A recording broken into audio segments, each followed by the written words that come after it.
Bismillahirrahmanirrahim. Alhamdulillahi rabbil alamin wa bihi nasta'in ala umuri dunya waddin. Wassalatu wassalam ala sayyidil mursalin wa imamil muttaqin sayyidina wa maulana Muhammadin wa ala alihi wa sahbihi ajma'in. Allahumma shalli wa sallim ala sayyidina Muhammad miftah babi rahmatillah adada ma fi ilmillah salatan wa salaman daimaini bidawami mulkillah wa ala alihi wa sahbihi wa man walah wa la hawla wa la quwwata illa billah. Alhamdulillah, segala puji kembali dan selalu terhatur kehadirat Allah yang masih memanjangkan umur kita, melimpahkan kesehatan, keafiatan, sehingga diperjumpakan lagi di majelis ilmu yang selalu kita berharap mudah-mudahan membawa kita pada kebaikan-kebaikan dunia dan akhirat. Amin ya rabbal. Melanjutkan kitab Ihya'ul Mayyit kita, pertemuan terakhir sampai pada hadis As-Sabi wal Arba'un 47. Hari ini kita masuk pada hadis yang Ats-Tsamin wal Arba'un, hadis ke-48. Akhrajad Dailami an Ali radhiyallahu anhu qala Rasulullah sallallahu alaihi wasallam arba'atun ana lahum syafi'un yaumal qiyamati al-mukrimu li dzurriyyati wal qadi lahum hawaijahum wasa'i lahum umurahum indama tarru wal muhibbu lahum biqalbihi wa lisanihi. Hadis 48 dikeluarkan Imam Ad-Dailami melalui Sayyidina Ali bin Abi Thalib. Rasulullah sallallahu alaihi wasallam bersabda, arba'atun ana lahum syafi'un yaumal qiyamah. Ada 4 golongan orang,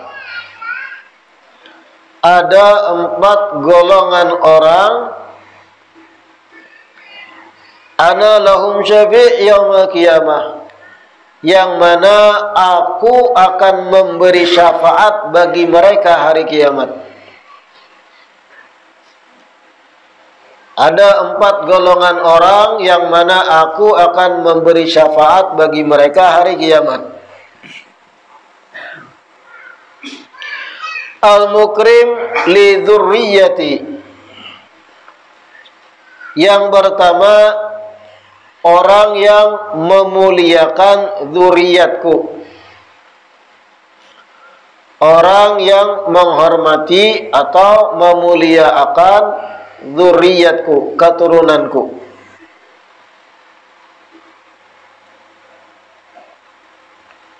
Wal qadi lahum hawaijahum. Yang kedua, orang yang menuntaskan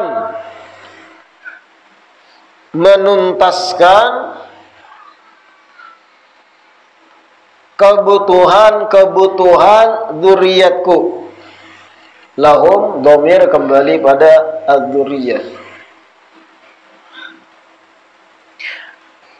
Yang kedua, wal qadi lahum hawaijahum, orang yang menuntaskan kebutuhan mereka dzurriyyatku. Ketiga, wasa'i lahum umurahum indamat tarru, di atas ra tu tasydid, tarru. Yang ketiga, asa'i, orang yang berusaha, lahum umurahum, menolongi orang yang berusaha menolongi urusan-urusan dzurriyyatku, urusan-urusan dzurriyyatku, indama tarru, pada saat mereka dalam keadaan terdesak. Dalam keadaan terdesak atau keadaan terdesak, darurat. Yang ketiga, asailahum umurahum indama tarru, orang yang berusaha menolongi urusan-urusan dzurriyyatku ketika mereka terdesak, dalam keadaan darurat harus ditolong. Wa muhibbu lahum biqalbihi wa lisanihi.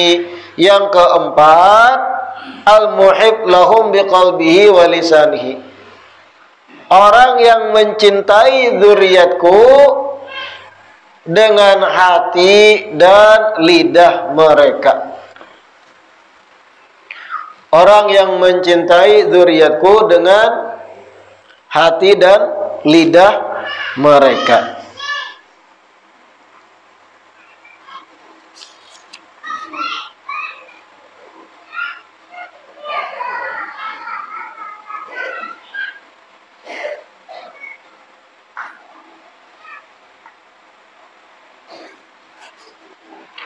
Nah, hadis yang ke-48 ini Nabi lebih fokus kepada dzurriyyat. Kalimatnya lebih spesifik, dzurriyyat, yang arti dari dzurriyyat itu keturunan. Artinya keturunan Nabi setelah Sidin kedada lagi.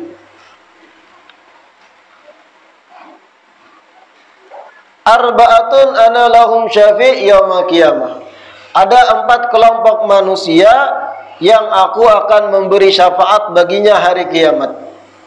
Al-mukrim li dzurriyyati, yang pertama orang yang memuliakan keturunanku, jar Nabi. Menghormat pada keturunanku karena memandang ini adalah darah daging Nabi. Ini adalah bagian dari Rasul, bat'atul Mustafa. Kedua, wal qadhi lahum hawaijahum, orang yang mengkabulkan atau mentuntaskan kebutuhan-kebutuhan dzurriyyatku, mengabulkan kebutuhan hajat-hajat daripada keturunan Nabi, urusan dunia dan yang lain. Ketiga, asailahum umurahum indama tarru, orang yang berusaha membantui urusan-urusan keturunanku manakala mereka terdesak, darurat, perlu ditolong. Kemudian ada yang berusaha mencarikan solusi, menolongi, membantui. Ini orang yang ketiga dapat syafaat Nabi hari kiamat.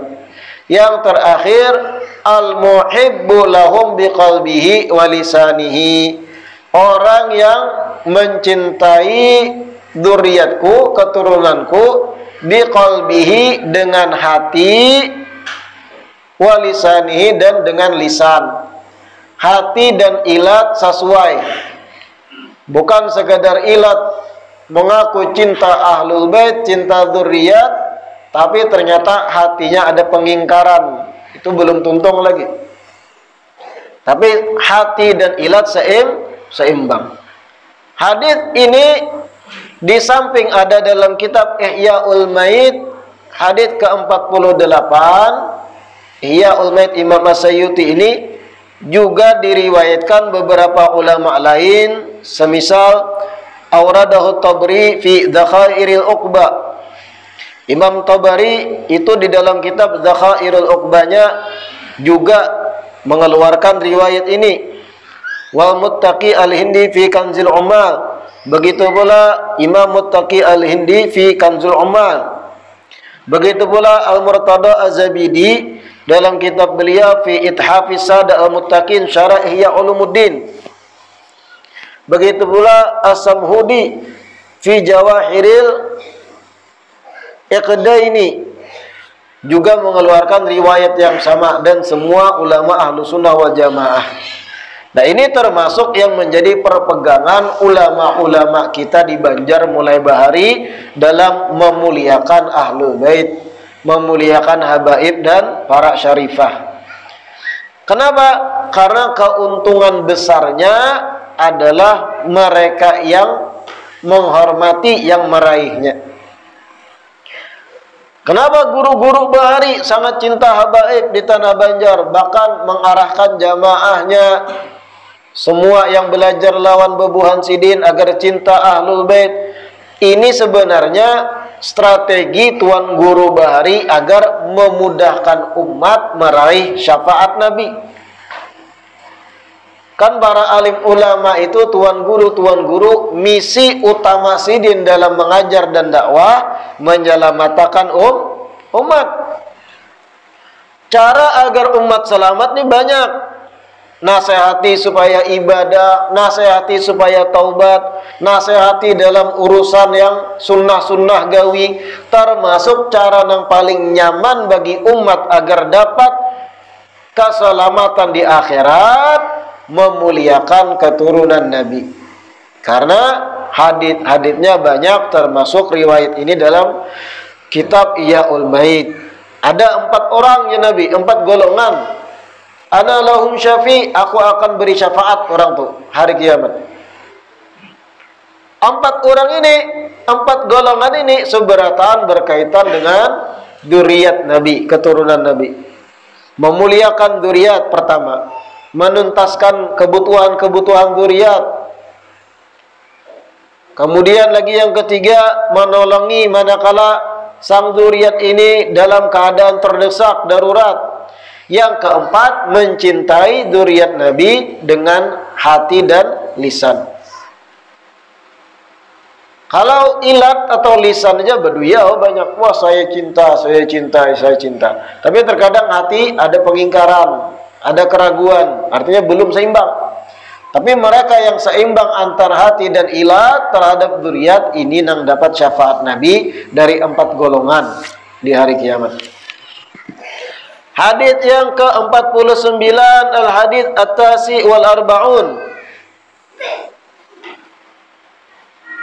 Akhrajat Dailami an Abi Sa'id radhiyallahu anhu qala Rasulullah sallallahu alaihi wasallam, ishtadda ghadabullah ala man adani fi itrati. Ishtadda ghadabullah ala man adani fi itrati. Hadis 49 dikeluarkan Imam Ad-Dailami melalui Abu Sa'id Al-Khudri radhiyallahu anhu. Rasulullah sallallahu alaihi wasallam bersabda, ishtadda ghadabullah, sungguh besar murka Allah, sungguh besar, sungguh dahsyat, sungguh menjadi dahsyat murka Allah ala man adani, atas orang yang menggangguku, jar Nabi, atas orang yang mengganggu aku, fi itrati, dengan cara mengganggu keturunanku.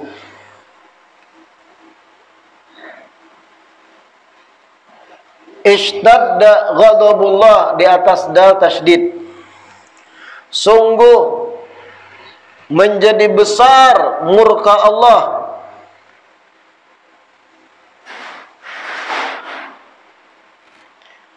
ala man adani, atas orang yang mengganggu aku, fi itrati, dengan cara mengganggu keturunanku.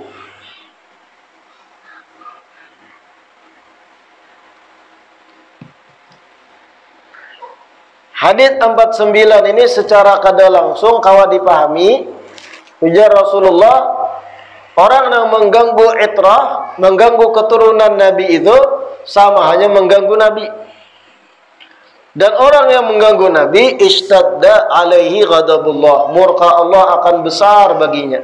Kalaupun gak ada nampak murka Allah di dunia, lenyap di akhirat orang itu.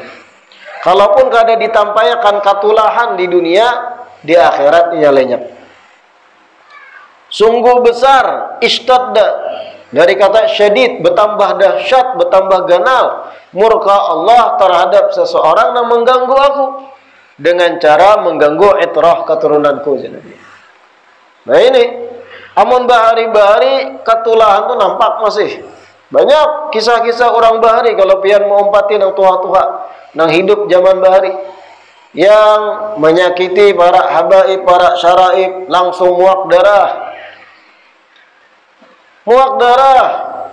Habis itu ada yang langsung garing, langsung stroke dan sebagainya. Bahari itu banyak ditampaikan masih.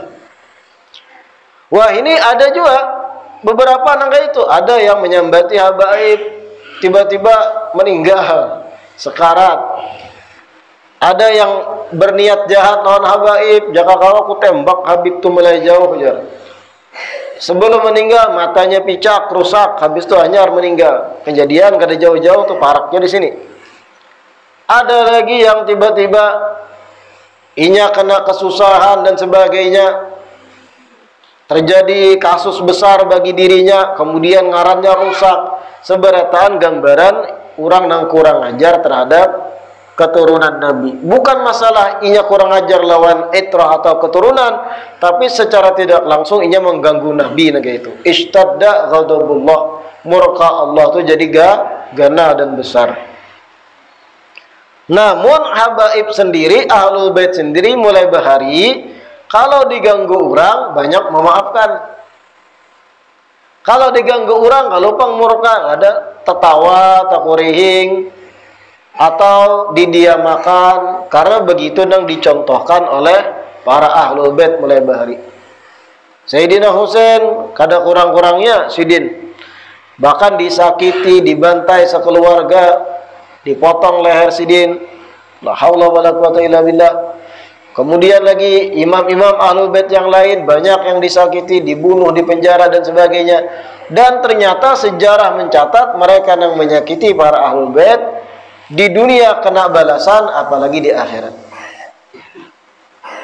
Kada kegampangan Nabi berucap ishtadda ghadabullah, besar marahnya Allah terhadap orang menggangguku dengan cara mengganggu itrah keturunanku. Al-hadits al-khamsun, hadis yang ke-50. Akhrajat Dailami an Abi Hurairah radhiyallahu anhu qala Rasulullah sallallahu alaihi wasallam, inna Allaha yubghidu al-akila fawqa shib'ih. Inna Allaha yubghidu al-akila fawqa shib'ihi wal ghafila an ta'ati rabbih wat tarika li sunnati nabiyhi wal mukhfira dhimmatahu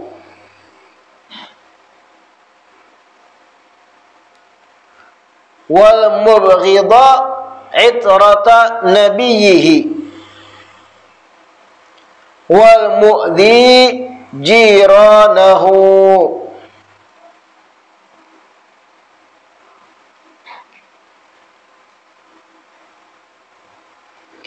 Hadits 50 dikeluarkan Imam Ad-Dailami melalui Sayyidina Abu Hurairah.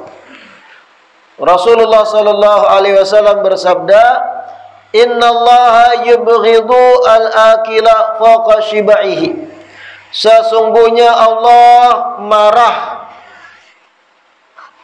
sesungguhnya Allah benci atau kada senang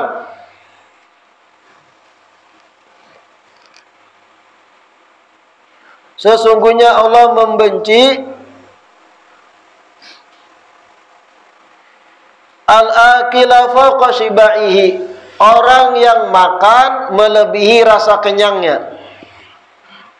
Orang yang makan melebihi dari rasa kenyangnya.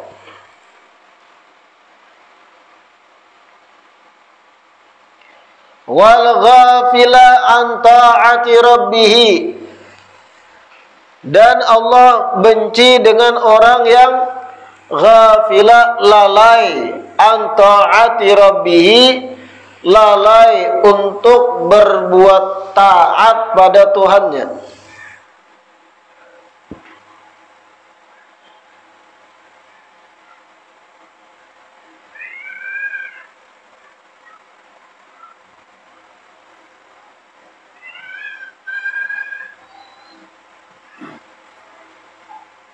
Al-ghafila an ta'ati rabbi, orang yang lalai dari berbuat ketaatan pada Tuhannya.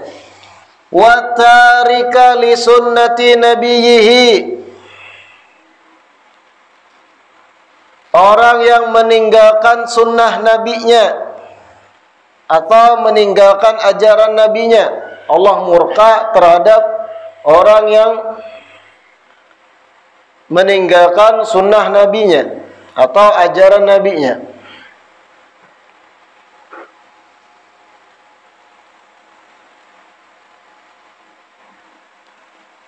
Wal mukhfira dhimmatahu, dan Allah benci dengan orang yang berkhianat terhadap janjinya, orang yang kadang menepati janji gitu.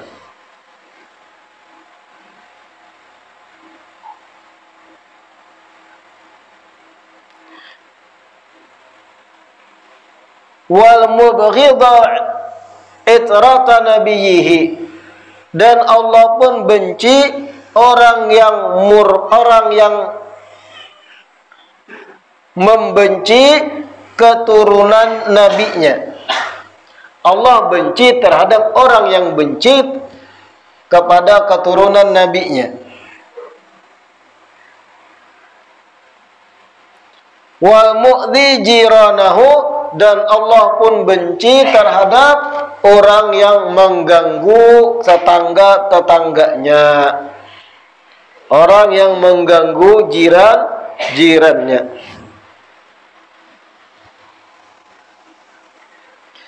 Hadis ke-50 ini, ujar Nabi, sesungguhnya Allah kada ketujuh alias benci al-akila fauqa shibaihi, orang yang makan melebihi rasa kenyangnya.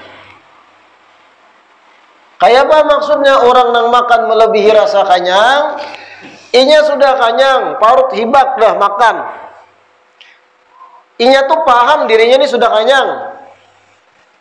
Pian tuh kan ada sensor di awak mengetahui kapan diri ini kenyang. Tanda-tandanya banyak, mariga, kepala barat, iyalah, duit habis. Nungkar kan tadi, nungkar nasi, habis duit. Sudah nyata kenyang, syaba'an, merasa dah aku ini kenyang. Makan lagi jangan. Nah ini orang al-akil fauqa shiba'ih, orang yang makan di atas rasa kenyang. Sudah tahu inya kenyang, tapi tetap memaksa makan, rakus. Dikajal loh, dikajalnya. Sudah anggap nasi padang 2 bungkus, pisang goreng, manguhubi pulang basah. Nah ini al-akil fauqa shiba'ih. Kadang cukup kan 2 bungkus nasi padang, pisang goreng 2 potong pulang, tambahnya manguhubi pulang, beintaluha pulang. Itu al-akil fauqa shiba'ih. Kadang ketujuh Allah Ta'ala gitu, memaksakan diri untuk makan banyak, rakus. Makanya yang Allah ketujui kayak apa? Nang kurus-kurus. Kita nih nang kurus-kurus, bebaya tampur angin rabah. Ini tanda kita makan kada banyak. Bagus gitu. Karena ujar Imam Al-Ghazali, asyiba, kenyang minal halal, kenyang dari sesuatu yang halal itu puncak sebabnya kejahatan. Rasa kenyang dari yang halal, jajar Imam Ghazali, itu bisa jadi sebab kejahatan. Apalagi kalau kenyang dari yang haram. Saking kenyang itu ada terpuji itu. Kalau jangan terlalu kanyang pas makan. Kanyang dari yang halal itu adalah sumber kejahatan, sumber keburukan, jadi Imam Ghazali. Fa kaifa minal haram? Apalagi kalau dari yang haram. Sudah kanyang, makan pulang, kuhukmi lagi, minum pulang, oh mariga, sawat anak muntah-muntah, untalan tapih bung kancang, basah manuk tapih, karena kada muat lagi. Yang kedua, al-ghafil an ta'ati rabbih, orang yang lalai dari ketaatan pada Tuhannya. Lalai, melalaikan kewajiban sholat, melalaikan kewajiban puasa, melalaikan hal yang diwajibkan. Allah ada ketujuh hamba begitu. Wa tarika li sunnati nabiyyih, orang yang sengaja meninggalkan ajaran Nabi. Kada mau mengumpati sunnah Nabi, cara makan tangan kanan, ia melawan tangan kiri jegin. Orang sengaja tarik meninggalkan, kenapa tangan kiri sarah wae. Sunnah Nabi, ajaran Nabi, minum tuh duduk, aku anak berdiri aja. Melawan, beristilah, bukan kada tahu, melawan, meninggalkan. Sunnah Nabi begini-begini, kada maunya, hendak caranya seorang. Nah ini at-tarik li sunnati Nabi. Allah murka, benci dengan orang itu. Wal mukhbir dhimmatah, orang yang kada menepati janji, ingkar janji. Berjanji sekalinya habuinya, dustainya. Saya berjanji apabila saya terpilih, dohatni aspalnya rapi seberataan. 2 tahun duduk atap beluang. Baik kalau saya berjanji dari awal, bahaya. Saya berjanji apabila saya terpilih, maka insya Allah mal akan dibangun di Duhat. Terlalu ngaramput bang gitu. Baik kalau saya berjanji, al-mukhfir dhimmata, orang yang mengingkari janji itu Allah murka. Baik kalau saya berjanji, baik kalau saya berjanji daripada orang harap-harap tati harap. Pian nih skala kecil antar suami istri, kadu sebanyak berjanji lawan pasangan. Insya Allah kena amun abang dapat gaji ini itu, abang tukarakan kena pian sekian-sekian kendaraan hanyar atau inilah itulah. Bahnya dapat duit ini ngalih menungkarakan berat, rasa ada yang lain hendak ditukar. Baik dari awal kalau saya berjanji, harap-harap tati harap orang ujung-ujungnya. Wal mubghidha itrata nabiyyih, selanjutnya yang Allah kada ketujuh orang nang benci keturunan Nabi. Kada ketujuh Allah dengan orang nang ada kebencian hati terhadap keturunan Nabi. Kada nyaman hidup orang tuh. Wa mu'dhi jiranah, dan orang yang mengganggu tetangga-tetangganya. Gawiannya mengganggu tetangga, jam 12 malam nyetel dangdut, daguk-daguk, bergetar kaca. Tumu'dhi, mengganggu tetangga itu. Beristilah mengganggu tetangga gitu. Sampai kalau kau guring anak tetangga dan sebagainya, jangan. Atau mandak parkiran mobil di rumah tetangga kada kepadahan. Kali tetangga keluar masuk membawa kendaraan, mu'dhi, mengganggu tetangga gitu. Atau maharagu ayam. Nih, berapa kali sudah kita ingatkan. Maharagu ayam, kada diawasi, setayunya ayam kujuk-kujuk tahira di halaman orang. Kujuk-kujuk ayam behira di lapak kendaraan tetangga. Wah, murka kita gitu. Karena inya nang memelihara kada diperhatikan, kujuk-kujuk ayamnya naik ke atas mobil tetangga, lecet kaca mobilnya, karena kan tajam tuh kukunya itu. Atau baraguan kucing kada diperhatikan, cicir bakami di rumah tetangga, bau hancing ujung rumah tetangga. Nah ini mu'dhi jiranah, orang nang mengganggu tetangga, kada pahamnya bahwa itu dosa nang kada dirasa. Baik paraya sembelih berataan ayamnya, kucing jangan disembelih, amankan aja tuh, nah, cari wadah atau apa tuh. Nah. Mun ayam sembelih makan, nang ampun ayam lain pian nang nyembelih. Amun pian nyembelih haram ampun urang. Nang ampun ayam suruh sembelih. Lah jangan salah pian. Mun pian nang menyembelih hak orang ada boleh makan haram. Tapi suruh akan nang ampun tetangga sembelih aja ayam mikam daripada behira hari-hari aku membasuhi tuh. Malihi urang. Hadits al-hadi wa khamsun, hadits ke-51. Akhrajat Dailami an Abi Sa'id radhiyallahu anhu qala Rasulullah sallallahu alaihi wasallam ahlu baiti wal ansar karishi wa aibati wa sahabi wa mawdi'u masarrati wa amanati.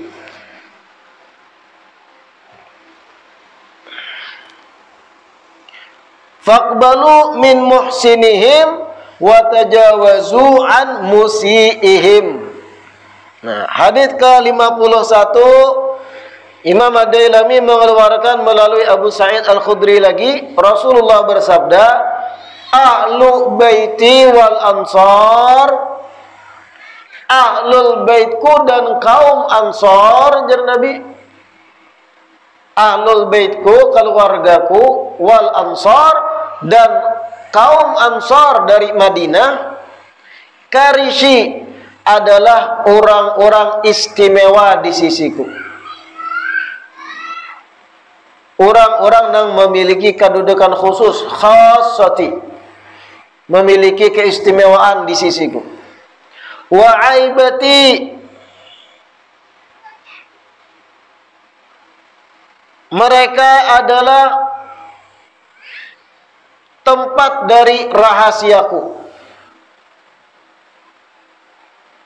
Wa aibati ay mawdi'u sirri. Mereka ahlul baitku dan kaum ansar adalah aibati, tempat rahasiaku. Wa sahabi, mereka adalah sahabatku.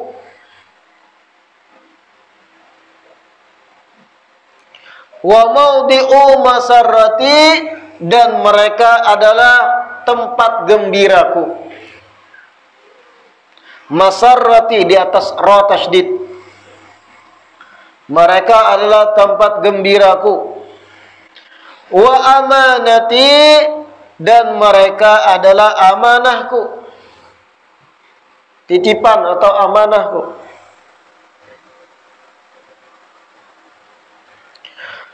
Faqbalu min muhsinihim wa tajawazu an musiihim. Maka terimalah orang yang baik di antara mereka. Terimalah orang yang baik di antara mereka.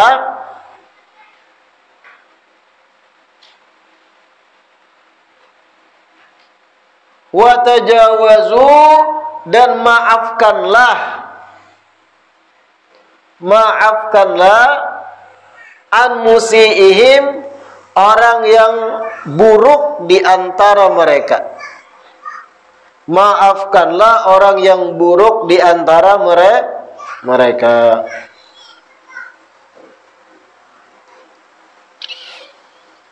Hadits ke-51 ini jar Nabi, ahlul baitku atau keluargaku, begitu pula ansar. Siapa ansar? Sahabat-sahabat Nabi yang menyambut kedatangan Nabi di Madinah. Ada kaum muhajirin. Siapa muhajirin? Orang-orang dari sahabat Nabi yang umpat hijrah dari Makkah menuju Madinah. Siapa kaum ansar? Orang asli Madinah yang menyambut kedatangan Nabi dan membantu Nabi. Itu ansar. Keluargaku, ahlul baitku, begitu pula kaum ansar, karishi adalah orang-orang istimewaku, jar Nabi. Wa aibati, mereka adalah tempat rahasiaku. Wa sahabi, mereka pun sahabatku. Wa mawdi'u masarrati, mereka tempat kegembiraanku. Mereka gembira, aku gembira, kayak itu. Wa amanati, mereka adalah amanahku, titipanku. Faqbalu min muhsinihim, terimalah orang baik di antara mereka. Apabila ada kaum Ansar atau Ahlul Bait keturunan Nabi, zuriat Nabi baik orangnya, akhlak mulia, moralnya luhur, berbudi pekerti luhur, faqbalu, terima, jadikan panutan, pegang gitu dan umpati. Wa tajawazu, sedangkan apabila an musiihim, ada di antara Ansar atau Ahlul Bait kunang kada baik, buruk akhlaknya, berbuat nang kada-kada, menyakiti orang dan sebagainya, tajawazu, maafkan aja jar Nabi, demi menjaga hubungan kita lawan Rasulullah sallallahu alaihi wasallam. Nah, ini hadis yang ke-51. Terakhir hadis ats-tsani wal khamsun, hadis 52. Akhraja Abu Nuaim an Utsman ibn Affan radhiyallahu anhu qala Rasulullah sallallahu alaihi wasallam, man aula rajulan min bani Abdul Muttalib ma'rufan fid dunya falam yaqdir al-Muttalibi ala mukafaatih fa ana ukafi'uhu anhu yaumal qiyamah. Nah, ini perhatikan harakatnya, jangan salah. Man aula rajulan min bani Abdul Muttalib, di atas ta ada tasydid, min bani Abdul Muttalib ma'rufan fid dunya falam yaqdir al-Muttalibi ala mukafaatihi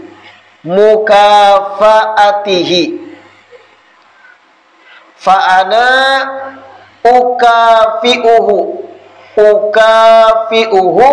anhu yaumal qiyamati. Hadis 52 dikeluarkan oleh Abu Nuaim melalui Utsman bin Affan radhiyallahu anhu. Rasulullah bersabda, man aula rajulan min bani Abdul Muttalib ma'rufan fid dunya, barang siapa yang berbuat baik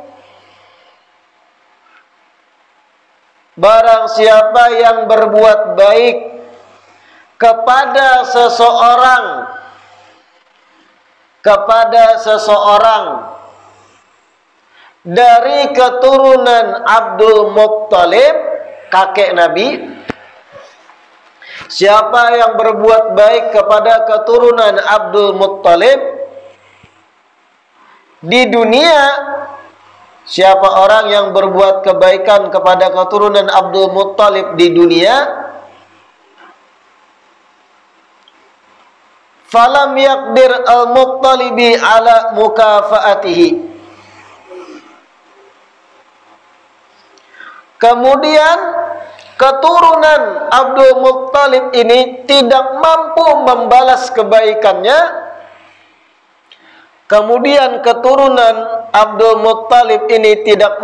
membalas kebaikannya,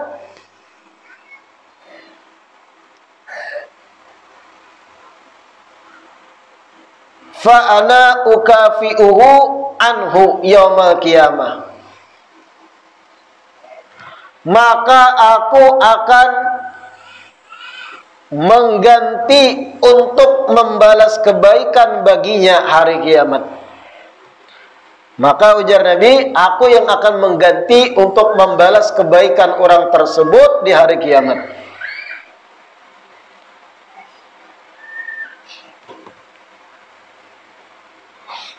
Maka ujar Nabi, aku yang akan mengganti membalas kebaikan orang tersebut hari kiamat.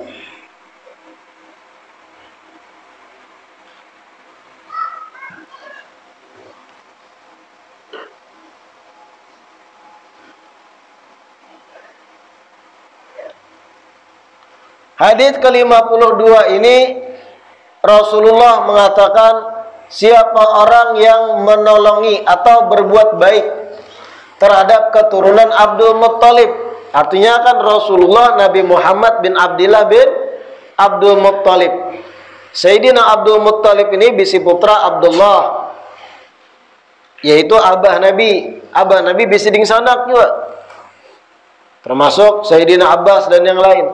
Siapa orang yang berbuat baik kepada keturunan Abdul Muttalib, lebih-lebih zaman sekarang yang berjalur kepada Nabi, berjalur pada Sayyidina Ali bin Abi Thalib, yaitu para ahlul bait, di dunia ditolongi, di dunia berbuat baik kepada keturunan Abdul Muttalib, kemudian keturunan Abdul Muttalib ini kada kau membalas, kada mampu membalas kebaikan itu di dunia.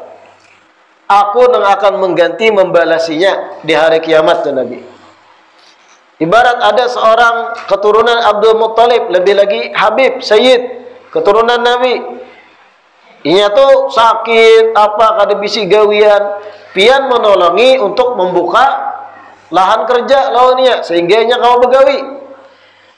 Si Sayyid ini kada mampu membalas di dunia atas kebaikan piang, mencari akan gawian, kada kau membalasnya. Ujar Nabi, aku akan menggantiinya, membalasiakan kebaikannya di akhirat. Namun Nabi yang sudah membalasiakan, nyaman benar. Makanya banyak-banyaklah pian berhutang kebaikan lawan buan Habib. Kayak berhutang kebaikan, bantui sampai sini kada kamu membalasi. Apa yang akan kita dapat? Mukafaah, balasan langsung dari Nabi di hari kiamat. Ini hadits ke-52. Mudah-mudahan yang dibaca hari ini bermanfaat. Sebelum kita tutup, sedikit membaca tahlil. Qala Rasulullah sallallahu alaihi wasallam, afdalu ma qultuhu ana wan nabiyyuna min qabli, la ilaha illallah, la ilaha illallah, la ilaha illallah, la ilaha illallah, la ilaha illallah, la ilaha illallah, la ilaha illallah, la ilaha illallah, la ilaha illallah.